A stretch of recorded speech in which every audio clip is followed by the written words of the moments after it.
Fala turma, beleza? Como prometido, tá aqui o nosso primeiro vídeo de estudo, né? Do livro Marx, uma introdução do Jorge Crespan, indicação do Ian Neves. A gente vai seguir a rotina de estudo, a orientação de estudo dele. Ok, eu resumi o capítulo um e montei alguns slides para ficar mais legal, sabe? Mais apresentável, mais bonitinho, que vocês consigam também aprender visualmente, né? E eu aqui explicando o que eu aprendi, consigo aprender um pouquinho mais junto com vocês também. E se eu estiver falando besteira, espero que me corrijam aí e que isso chegue a mais pessoas para que a gente perca um pouco a vergonha de estudar, né? A vergonha de falar, pô, não sei nada, vamos começar do zero. Vamos começar por onde? Por uma introdução. Vamos entender a introdução de tudo ali, vamos seguir a orientação de um historiador, de um professor, né? Não é a única, esse que eu vou fazer não é único, não é assim, só assim que se faz. É o meu jeito, né? E boa, vamos lá. Sem mais delongas, né, pessoal? Capítulo um, alienação. Né? O Marx ele inicia a sua vida acadêmica estudando ciências jurídicas e posteriormente a isso ele passa a estudar filosofia, né? Mas então ele começa aí, hoje seria um curso de direito, provavelmente, né? Ele faria direito ali na UNAERP, tá ligado? É isso. É, Nessa época tinha um discurso, né, sobre a herança teórica, filosófica ali de Hegel, né? Hegel pensou muito sobre o Estado. E o Marx, diferente dos seus outros colegas, assim, que baseavam muito seu estudo, né, e as suas teorias na filosofia religiosa, o Marx não, né? E o Marx ele dizia que o Hegel ele teve como eu posso dizer, ele teve o mérito de apontar as contradições na sociedade civil, mas que o Hegel ele acreditava que o próprio Estado poderia resolver isso. O Marx não. O Marx acreditava que o Estado ele acabaria se unindo ali junto com a burguesia, porque a burguesia ocupa os espaços de comando e criam leis, enfim, estão ali dentro do Estado. Então o Estado sempre favoreceria a burguesia, né? As pessoas que tinham maior capital em detrimento às outras com menor capital, né? Então o Estado por si só não consegue resolver essas questões, né? Não consegue resolver as contradições da sociedade civil por si só, o Estado pelo Estado. É. Ok, primeiro contraponto. Nessa época também o Marx ele começou a trabalhar num jornal, né? Ele trabalhava num jornal, não lembro, Gazeta, alguma coisa assim, provavelmente, né? E e isso teve muita importância na vida dele. E ele teve problemas em continuar na universidade depois que um rei lá, super conservador, eu até coloquei o nome dele aqui, Frederico Guilherme IV, subiu ao trono. Enfim, nesse jornal aí, o Marx ele pegou um caso muito interessante que era de furto de madeira de camponeses, né? No feudalismo, na época do feudalismo, né, era permitido que os camponeses pudessem fazer a extração de madeira, não tinha nenhuma lei, não tinha nada que não permitisse. Eu acho que eles tinham que dar a parte dele pros, pros senhores feudais, né? Mas eles poderiam entrar ali naquela floresta, né? Eu acho que era de uma cidade específica ali, enfim, e cortar a madeirinha lá e, pô, levei para casa, vou fazer o que eu bem entender com aquilo, né? Com o fim do feudalismo, o capitalismo desenvolveu ferramentas jurídicas. Então isso passou a ser juridicamente um crime você fazer a extração daquela madeira naquela região específica. Então, da noite para o dia, os camponeses que utilizavam daquela madeira, talvez não, provavelmente para subsistência, né, passaram a se tornar criminosos, né? E o Marx foi estudar isso aí, né? Estudar no sentido jornalístico da coisa, foi entender melhor essa situação. Então é um caso bem legal, né? E isso mostra o quanto o direito, né, as ciências jurídicas fizeram bem para o Marx. Ele começou a entender como a jurisdição fundamentaliza, né, tira da teoria e coloca na prática esses fundamentos capitalistas, né? Ou seja, vai monopolizando cada vez mais o capital em detrimento de poucos. Tá, esse foi o que eu entendi. O jornal, no fim das contas, foi interditado, mas permitiu que Marx descobrisse, e eu coloquei aqui isso que é muito legal, né? O que eu acho que eu acabei de explicar. As relações jurídicas, bem como as formas do Estado, não podem ser explicadas por si mesmas, nem pela chamada evolução geral do espírito humano. Essas relações têm, ao contrário, suas raízes nas relações materiais de existências. A anatomia da sociedade burguesa deve ser procurada na economia política, entendeu? Essas pessoas, elas conseguem, a burguesia, ela consegue tomar decisões, ela consegue, através da relação material de posse, em detrimento do capital que ela possui, ter maior poder em relação a como o Estado vai influenciar na vida das pessoas e como a história vai ser escrita, né, a partir dessas decisões. Então ele tinha uma crítica à sociedade burguesa, o jornal permitiu a ele, né, a sociedade burguesa criou as leis que os camponeses se tornaram criminosos. Então mostra quanto Marx tinha esse tipo de pensamento solidário a essas pessoas, né? Transformação completa dos meios de produção, né? O Marx começou a pensar isso. O Marx entendeu que através do voto, isso é muito importante, ele entendeu que através do voto você não tem muita possibilidade de mudar as coisas. Ele acreditava que as eleições, que o direito do voto, porque pensa nessa época, sei lá, 1800 e tal lá, né? O voto não é como hoje, que você vai lá, você fica em casa no aplicativo aí, você entra lá no e-título, escolhe votar ou não e foda-se, entendeu? Nessa época o direito do voto era restrito, né? Então, a participação era maior da burguesia na política. Logo, essas pessoas tomariam decisões e criariam leis que favoreceriam elas, né? E ele começou a entender que precisaria de uma transformação completa dos meios de produção para que realmente haja uma mudança efetiva, né? Não aguardando isso somente através do Estado e pelo Estado. As relações materiais e o materialismo histórico, né? Isso aqui é muito importante, né? Que são dois itens que eu coloquei até grifado aqui para a gente não deixar de falar. Para Marx, a distribuição da propriedade dos meios de produção, como a terra ou as ferramentas de trabalho, é o fundamento para que um grupo humano garanta a manutenção da vida. E é exatamente isso. As pessoas, se elas possuem a ferramenta, né? Elas são donas do meio de produção, elas conseguem subsistir. E hoje a gente tem muito essa ideia de meio de produção como uma mega indústria, claro, hoje é. Mas se a gente voltar um pouco no tempo, os meios de produção, a fazenda, o campo, era realmente o meio de subsistência, pessoal. Era literalmente o meio de subsistência. Elas utilizavam daquilo para consumo próprio, vendiam o seu excedente ali, produzia um pouco mais, aquela que vendia o milho, trocava e tal. Então, ela tinha materiais de troca e uma relação de troca de igualdade mesmo ali naquele mercado. Então, ela subsistia com aquilo. A partir do momento que as terras são tiradas dela e a burguesia ali comanda tudo e elas vendem a sua força de trabalho, se torna uma relação diferente da relação. Então, elas precisam da propriedade, então uma distribuição da propriedade para todo mundo que deseja usufruir daquilo, que deseja trabalhar, é muito mais lógico, porque essa pessoa vai pelo menos manter a sua subsistência. Tá? Marx ele percebeu que no capitalismo a esfera jurídica, e você vê o quanto ele fala da esfera jurídica, né, reflete de modo unilateral e deformado na esfera econômica. Por quê?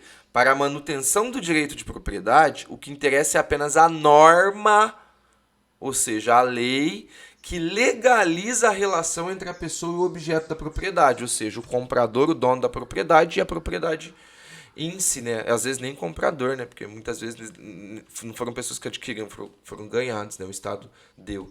Em outras palavras, o direito garante ao proprietário a liberdade dentro de limites também legais, ou seja, tudo dentro da lei, de usar e se dispor de algo sem prescrever em uso ou uma disposição determinada, sem prescrever um uso, ou seja, sem você colocar um manual ou colocar normas e padrões de uso daquilo, ou seja, a reveria, entendeu? Não tem um padrão, uma norma de utilização. A lei só fala que pode usar, mas não fala como, né? No entanto, do ponto de vista econômico, o uso específico de uma coisa qualquer é decisivo. Ou seja, como você utiliza aquilo é mais decisivo do que o que é aquilo. Pois a mesma coisa pode servir tanto como objeto de consumo final, ou seja, você utiliza aquilo para você mesmo, satisfazendo as necessidades do consumidor, entendeu? Daquela pessoa que está consumindo apenas, quanto como instrumento de trabalho, produzindo outras coisas. Ou seja, eu posso ir lá no meu campo e trabalhar nele, tá? E utilizar e consumir daquilo ou vender aquilo como eu posso pegar aquele campo e colocar pessoas para trabalhar naquele campo. E isso é uma coisa totalmente diferente, não é para consumo final. Você está colocando pessoas para produzirem, e aquelas pessoas vão produzir para você, para que você venda no mercado final e outras pessoas consumam. Entendeu? Em ambos os casos, o direito se ocupa apenas de assegurar à pessoa a liberdade de usar a coisa, independente do modo de como será usada. Ou seja, o Estado ele só confere àquela pessoa o direito de utilizar aquilo, e não como ela deve fazer aquilo, ou por quanto tempo ela poderá fazer aquilo, ou de quanto em quanto tempo ela tem que fazer algo com aquilo diferente. Entende? Não sei se vocês estão conseguindo entender. Eu não sou professor, pessoal, estou resumindo aqui da forma que eu entendi. Então, ou seja, concluindo tudo isso que a gente disse, a jurisdição não leva em conta a diferença de meio de consumo e de meio de produção. Entende? Onde você produz e onde você consome. Embora todos possam ser proprietários de objetos de consumo, nem todos são do meio de trabalho. Você pode ser dono do produto gerado por aquele meio de produção, sem necessariamente ser dono daquele meio de produção. Ok? E aqui, né, a gente chega em conclusões óbvias, né? Propriedade privada. Não é um direito eterno da pessoa e não existe desde sempre. Se a jurisdição mostra que ele é um direito eterno da pessoa, aquela propriedade vai ser sempre dela, foi a jurisdição que disse e tornou aquilo possível. O Estado tornou aquilo possível. E ela não existe desde sempre como aparenta ser, né? Aquilo sempre foi uma propriedade privada, ou aquilo sempre foi uma propriedade privada de alguém. Nem sempre. Nem sempre foi. Ou seja, na verdade, talvez até a maior parte da história não tenha sido, ou tenha sido de pessoas distintas, né? Não é só de uma pessoa e nem foi desde sempre dela. Então, por que que a jurisdição hoje mostra que isso é o óbvio, sabe? Trata isso como óbvio, sendo que a história mostra que nem sempre foi assim, e principalmente privilegiando pessoas que detêm essas propriedades, sempre as mesmas pessoas e pequenos grupos de pessoas. Ou seja, fomentando cada vez mais. A forma privada da propriedade desenvolver-se a partir. Aqui, ó, e aqui eu vou falar como as duas afirmativas passadas são válidas. Não é um direito eterno da pessoa e não existe desde sempre. Eu vou provar isso. A forma privada da propriedade desenvolve-se a partir de uma época precisa da história europeia, entre os séculos XV e XVII. Estimulada. A palavra estimulada quer dizer com influência, com estímulo, né? Por uma distribuição dos meios de produção que os concentrava em poucas mãos. Ou seja, a propriedade privada, ou seja, a jurisdição que permite que aquelas pessoas controlem e sejam donas únicas e exclusivamente daquela terra ou daquilo que lhes compete, né? O que está imposta a competi-lo, foi estimulada século XV e XVII, aí, lá para frente, amigão. Ali está mais perto da gente do que perto de Jesus. Uma distribuição dos meios de produção que se concentrava em poucas mãos. Então, assim, a propriedade privada está muito atrelada a essa distribuição dos meios de produção, de terras, entendeu? Para essas poucas pessoas que concentram. Essas poucas pessoas, por ter uma grande concentração, influenciava para que a lei e a forma da jurisdição permitisse que elas, a partir de agora, né, a partir desse momento, algo garantisse legalmente que aquilo fosse somente delas. Tá? Tô tentando usar exemplos específicos aqui, sabe, para tentar ser mais claro. Vocês me perdoem redundância. Restou para quem não tinha posse, ou seja, se concentrou na mão de poucos, muitos ficaram sem. Você concorda comigo? Você tem 100. Você pega 80 e dá para 10, o restante você vai ter que distribuir entre os 90. Os outros 20%, os outros 20 você vai ter que distribuir entre 90. Né? Ou se você pega os 100 e distribui entre 10, 90 vai ficar sem nada, que é basicamente um exemplo mais claro aqui. Então essa pessoa que não tem posse, que não tem terra, que não é dona dos meios de produção, o que ela tem que fazer? Vender a sua força de trabalho. Vou fazer um ASMR aqui, ó. Vender a sua força de trabalho. Vender a sua força de trabalho. Comercializar a sua força de trabalho. E é isso que eu faço. Quando eu estou trabalhando, é isso que você faz, provavelmente aí.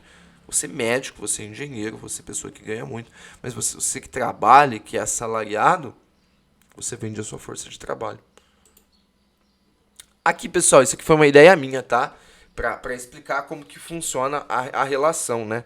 O trabalhador, ele consome, né? Ele vende a sua força de trabalho para o mercado de emprego, né, em troco de um salário, e ele consome no mercado de consumo.